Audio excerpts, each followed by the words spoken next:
To the CT Sports Talent Show. My name is Christopher Saunders. I'm pleased to have on with me the North Haven head football coach, Tony Sagnella, is with me. Coach, I appreciate you coming on. Thank you, Chris. It's my pleasure to be here. It's awesome to be able to have obviously your pedigree, what you did, and we'll get into that, your playing days, now obviously coaching. Before we even get into all of that, I just kind of want to kind of backtrack a little bit to the younger days. The game of football. I always like to ask particular coaches, players who I'm talking to, kind of what kind of attracted them to their sport that made them so big, famous, etc. For you, how did football find you? It's interesting. I wasn't really like, Joe Jock in my neighborhood. I'd rather be in the backyard fishing or hiking or building a tree fort. But I would do what the kids in the neighborhood were doing. And my father tried to nudge me into some organized sports, a little baseball and a little bit of basketball. And it was okay. I mean, I would do it, but I wasn't waking up every day looking to do it. And I honestly, he didn't play football, so he didn't really push me in that direction. There was a kid on the bus, an older kid, and I was standing at the bus stop in eighth grade, and he said to me, "You're going to play football, right?" And I didn't want to say no to him, so I went, "Yeah, yeah, yeah." I was thinking about it. So the junior high school that I went to had a team when you could try out for it in eighth grade, and I got cut. I didn't expect it. I just didn't know what to expect. And I got cut after 3 days. And that absolutely humiliated me. And my friends made the team and I didn't. So for the next year, I just like, something woke up inside of me and I said, I want to go out for that team next year and make it just to redeem myself. And I did. And I made the team. I was horrible at football. I was tall and skinny and I got knocked down every day, and it was horrible. I had bruises everywhere. It hurt, but it was better than being cut. Like I was on the team, I belonged, and that's what drew me to the sport. That I started to develop an identity, and I had a friend group, and I felt good to be on the football team. I knew it was not easy Mhm. uh, to do that. And then little by little, I kind of found myself, and by the time I was a senior in high school, I was the captain of the team and I was being recruited. I had filled out, I was 6'4", 6'5", and I started to fill out and I could run pretty good. Those are all things that I really didn't know that I possessed when I was younger. So when you're speaking about all of that, and it's awesome to be able to hear your story, Coach. At what point, your freshman, sophomore, junior, senior year, did you kind of think to yourself like, "Hey, I have an opportunity to be able to take this to the next level"? Obviously, by senior year, you knew, I'm sure. But at what point did you think like, "Hey, this is something that I can do something with this"? Well, I always looked at the kids that were older than us, and I remember there was a Rich Diana who grew up on my street, and he was went to our church, and he was at Yale at the time, so I was paying attention to what he was doing. My mother was a big fan of his, so I had to hear about him all the time. And then there was a kid on the team named Mike Harkins who was responsible for knocking me down a lot, and he was on his way to UConn. And then I had another friend who was a little bit older than me, Ron Monaco, who ended up going to San Diego State. And I was watching them and I was looking at them and I knew that I needed to develop and grow. So Mhm. that kind of inspired me to change and put more time into it and play harder. Those were lessons I learned from watching them. But it was my head coach, my high school coach, Ron Carbone. He moved me around in the spring of my junior year. I felt like I changed positions every 2 days, and it was very discouraging to me. Um, and I didn't really understand why he was doing it. I just know that I'd go to this one spot, I'd be there for a day or two, and then they'd move me to a new spot. And you could tell after a while it's not working out. That wasn't good for my confidence either. But he finally moved me to putting my hand on the ground as a defensive lineman. And I honestly didn't think I fit there because at the time I might have weighed about 190, 200 pounds. I was really skinny. And the Mhm. guys that were playing there were more stout. They were more wider, thicker bodies. Mhm. And we were in a drill, and I don't remember how I was doing, but I must have done something fairly well. And he got excited. And when he would get excited, his voice would crack and it would go up an octave. And he looked at me and he said, Sagnella, when you learn how to play this spot, there won't be a tackle in the country that'll block you. And he said that. And I said to myself, did he just say that? The whole country? And he said that. I on my hand on the Bible, he said that. And I believed him. I said, well, if this guy sees that in me, I don't want to disappoint him. I And mean, I'm not kidding. He said that there won't be a tackle in the country that will block you. Now, I got blocked. Let's get that on record. Let's not say I never got blocked. But if I go down the list of names of guys I played against, I didn't get blocked every play. So he was sort of right, you know. He was sort of right when you start looking at some of the guys I got to line up against, and that was it. That was really what got me going. And then the first letter that I got in college was from Army. And I remember just looking at it and reading it over and over again because I didn't believe it. I couldn't believe that I got a letter from Army. Like I'm thinking Army, Navy, like that game. yeah.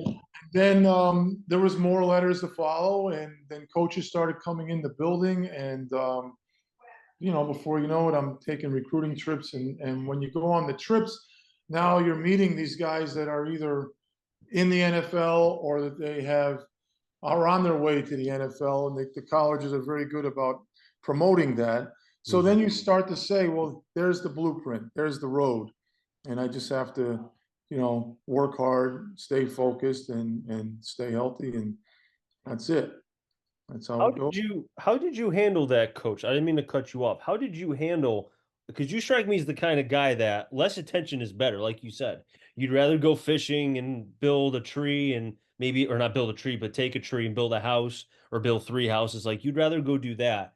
And with you having all this talent and having all the attention and the colleges coming and looking at you, how did you handle that psychologically? Because that sounds like a lot. It was, and I will honestly say that I think in my upbringing of not playing a lot of sports, that did hurt me a little bit because I had to mature. I had to learn how to be competitive. I had to learn how to have confidence in myself and in my performance, and that took a while. So like I did not have a stellar senior year in high school. I played better at the end of the season than I did at the beginning. I had to learn how to get out of my own head. I think that's just maturity, and I think I was a much better college player, at least a more consistent college player than I was in high school. And I think that the reps, getting the opportunity to play every day, and that helped me grow. My parents, I think, instilled humility in me that at an early age. So I never felt like any of the attention that I was getting made me any better than anybody else. I was just blessed with, size and speed, and I had to be thankful for that and make the best of it. And that was my mother and father.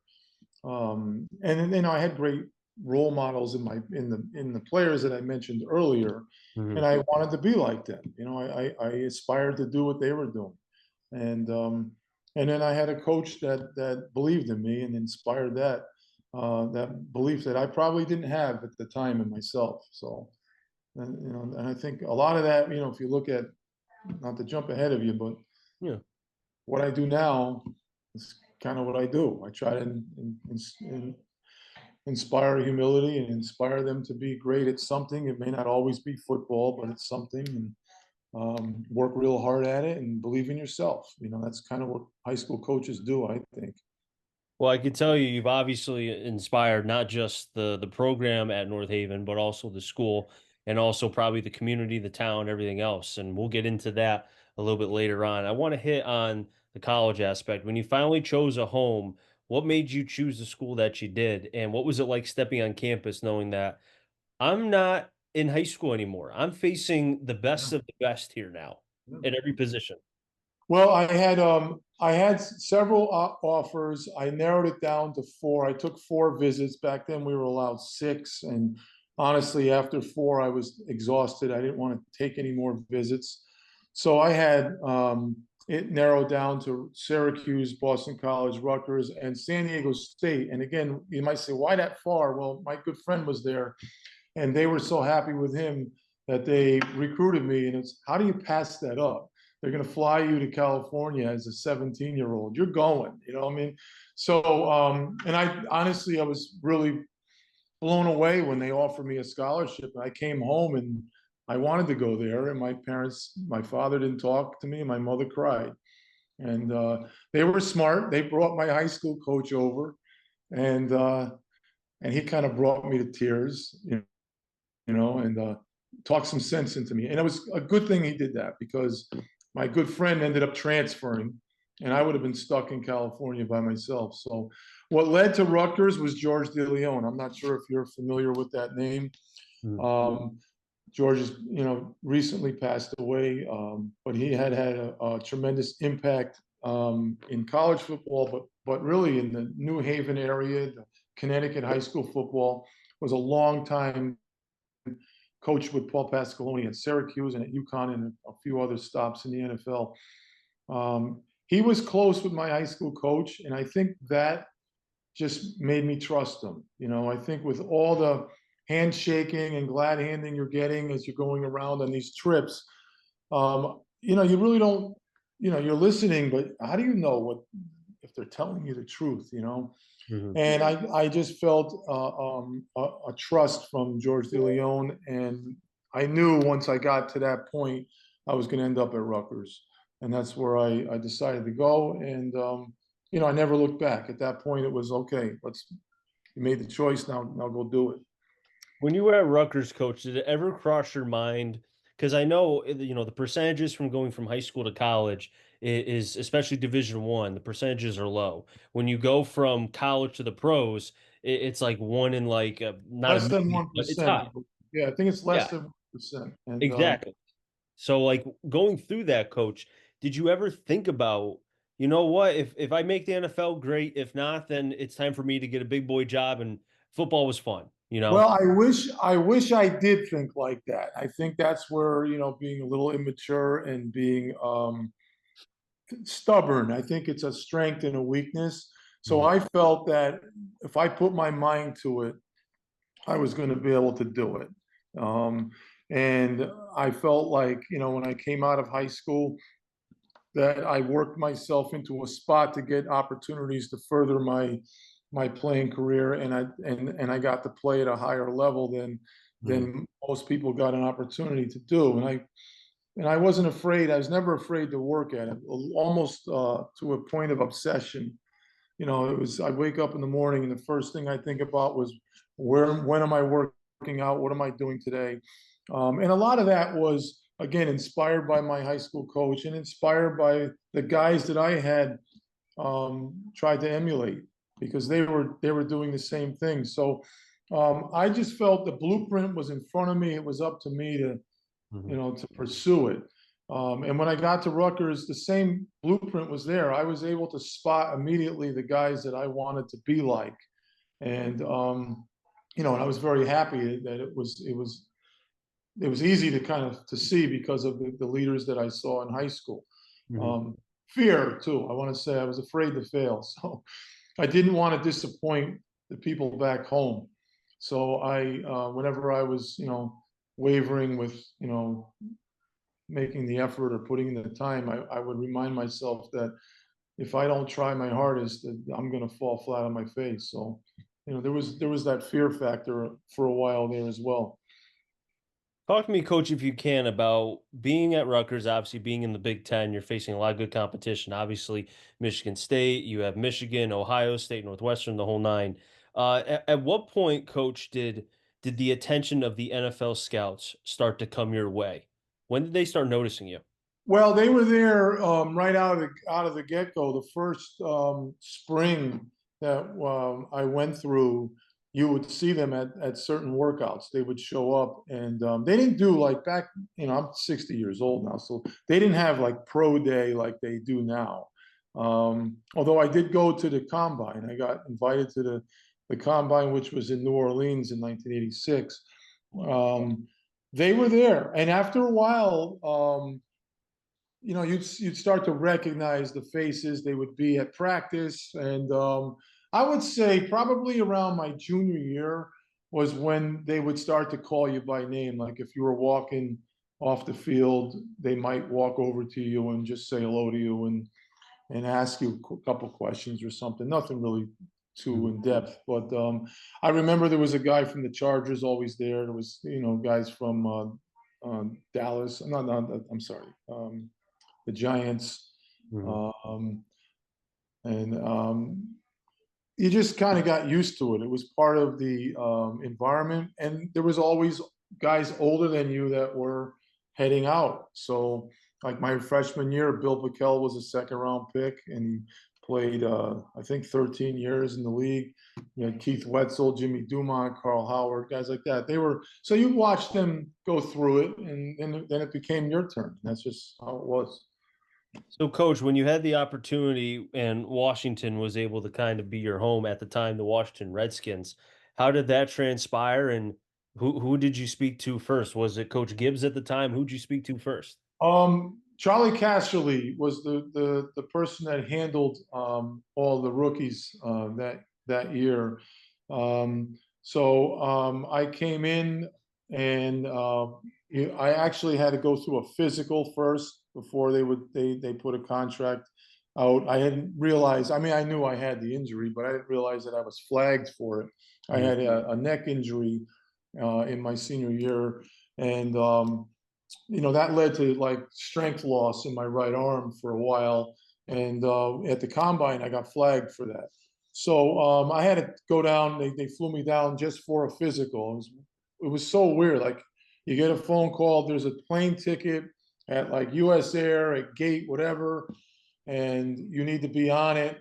Um, and so you get a ride up to Newark Airport, you jump on a plane, you fly down to Washington. There's a guy with a cardboard sign with your name on it, and you walk with him. You get in a van, they drive over to the facility, they shuffle you inside, you go into the training room, they put you through a series of tests, and I passed. So the next thing you know, I'm upstairs with Charlie Casserly, and he's discussing not an actual offer. They're going to mail it to you, but he wants your information. Like, okay, what's your agent's name? This and that. We're gonna make an offer. And I'm like, okay. And then next, you're back in the airport, and you're flying back to Newark with a Redskin hat and a T-shirt, and then the offer, goes through your agent, and then once you see it and you decide, you have to sit and sign it. That was kind of cool to do that. Somewhere I have a copy of that contract somewhere, but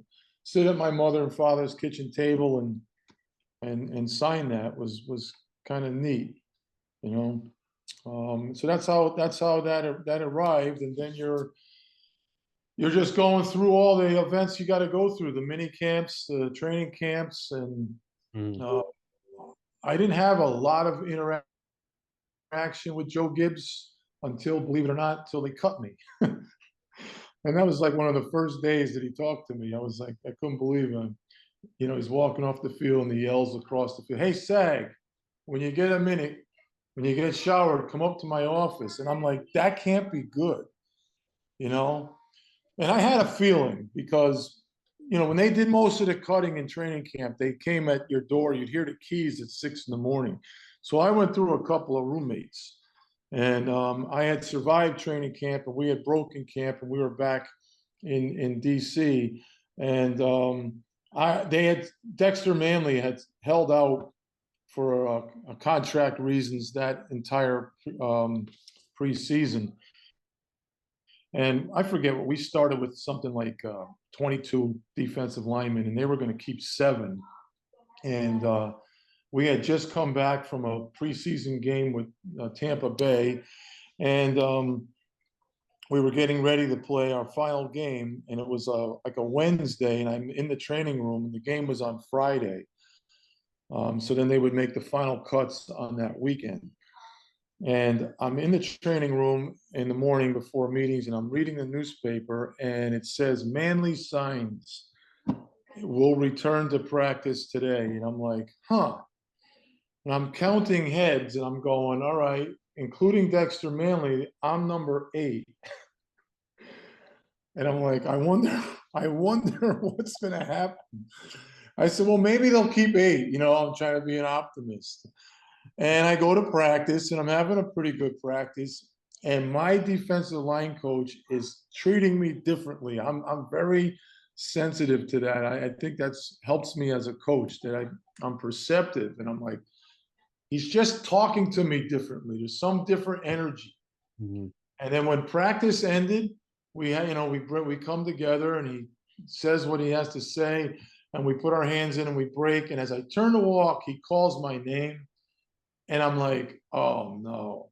And he said to me, Coach Gibbs is going to want to talk to you. And that's just when I hear Coach Gibbs yell across the field, hey, Sag, come up to my room. I'm like, well, this is not good. And I went up to his room, and I guess the only cool thing was I got to sit there with him and get cut by the big dog. I don't think early, if it was early in training camp, I don't think that would have happened. But so I got released, and I went back to Rutgers to graduate, and I was hoping to get picked up, and I didn't. And it's interesting looking back now. We were actually talking about it today. There was 28 teams back then, not 32, and there was a 45-man roster, not a 52-man roster. I made the 52-man roster. I made that cut. So there's more jobs today when you think about it. There's a couple of hundred more jobs. So that what are you going to do? It is what it is. So the following year, I got an offer to sign with the Jets, and it was different. They had brought in, veterans from all around the league that had been cut, guys that had played a few years. They had drafted a couple of D linemen, and then they had a bunch of guys like myself, guys that had been in training camps before. And they had they only were keeping 6 because they played a 3-man front. And what I learned in my experience with Washington was my skill set was better to be an interior lineman. Even though if you meet me, I'm built like an end. I'm 6'5", I'm like 260. I should be on the edge, but I couldn't run like those guys. I wasn't running I think Dexter Manley ran a 4.5. On a good day, I ran a 4.9. So those guys were fast, and they looked like just muscular basketball players. The interior, where I was better suited skill-wise, I was light. Dave Butts was 310 pounds. And Darrell Grant was 285 pounds. Dean Hamill was 290 pounds, and I was 260 pounds. So I was small, but I had that skill set to play in there. So I liked it. I honestly, I wish I had played what they would call a 3 technique my whole life. I felt more natural at it.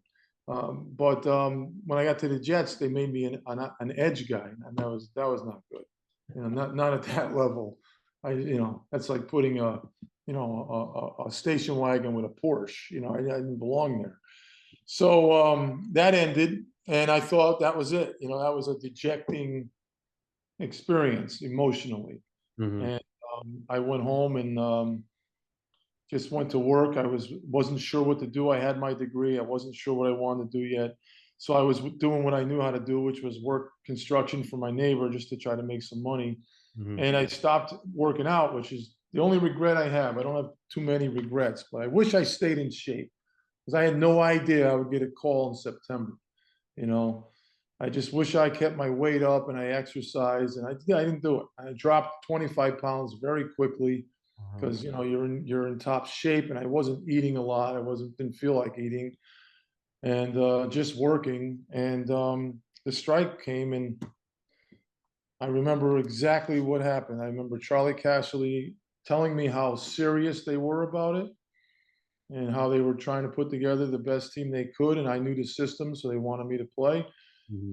And all I asked him was how much. That's all I remember that, because I was working 50 hours a week, making about $300 a week. And he offered me $5,000 a week. And I was like, when do you want me there? Yeah, I'll go right now. I didn't even think, and I drove down there so happy, like it was kind of like healing. Like I'm gonna go play football. I was like so Yeah, happy, and I exactly. knew the defense. It's weird. Like I didn't forget it. So there's really not many things you could do. You line up here, or you line up here, or you line up here and move here, or you line up here and move here. It wasn't much to play in the three technique spot.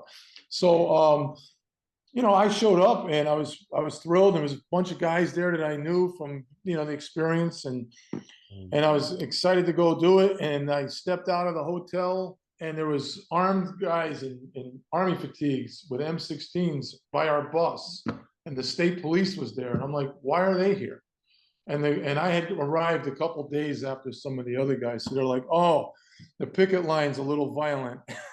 It's almost like The Replacement. You ever seen that movie? It was kind of like, Yeah, that's a very loosely based on the experience, but the Redskins were out in full force, and they were making it, challenging for us to cross the line, and that was something I did not even give two thoughts to until I actually saw it, and then it was mixed emotions because I knew a lot of those guys, and they were good guys, and that's all I really wanted to do was be them. That's what I was hoping to be, and they would probably have done what I did if they were in my shoes, and I would have probably done what they did if I was in their shoes. So, but at the time, you retreat. You retreat into, okay, I gotta just do this.